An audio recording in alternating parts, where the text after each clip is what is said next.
ભાવનગરના ગીતા ચોક વિસ્તારમાં એક ફ્લેટનો દાદરો થયો ધરાશાયી. પ્રાપ્ત થતી માહિતી મુજબ ભાવનગરના ગીતા ચોકમાં આવેલ વૃષભદેવ ફ્લેટ સમારકામ ચાલુ હોય તે દરમિયાન દાદર અચાનક તૂટી પડ્યો.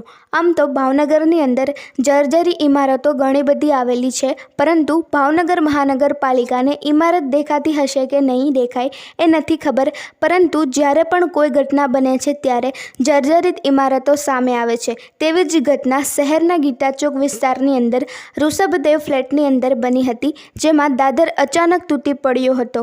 સદનસીબે કોઈ જાનહાનિ થવા પામી ન હતી, પણ તેમાં રહેતા 16 પરિવારમાં ભયનો માહોલ થયો હતો અને ફાયર વિભાગે ઘટના સ્થળે પહોંચીને તમામને હેમખેમ બહાર કાઢ્યા હતા અને કોઈ જાનહાનિ થવા પામી ન હતી. સંધિ જાગૃતિ ન્યૂઝ તંત્રી જાહિદ મદ્રા દ્વારા.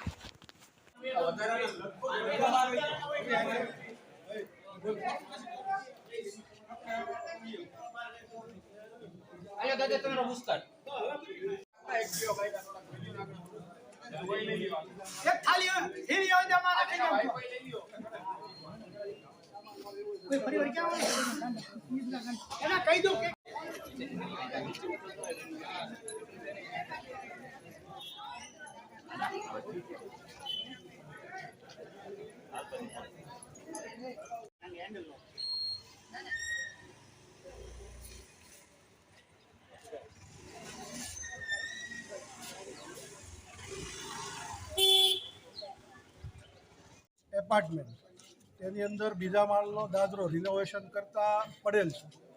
સ્થાનિક દ્વારા જાણ કરતાં તાત્કાલિક ફાયરની ટીમ અને માનનીય ડેપ્યુટી કમિશનરશ્રીને તમામ વિભાગને જાણ કરી અને તાત્કાલિક અહીંથી ઋષભદેવ ફ્લેટમાં જે લોકો ઉપર હતા તેમને રેસ્ક્યુ કરી અને નીચે ઉતાર્યા છે.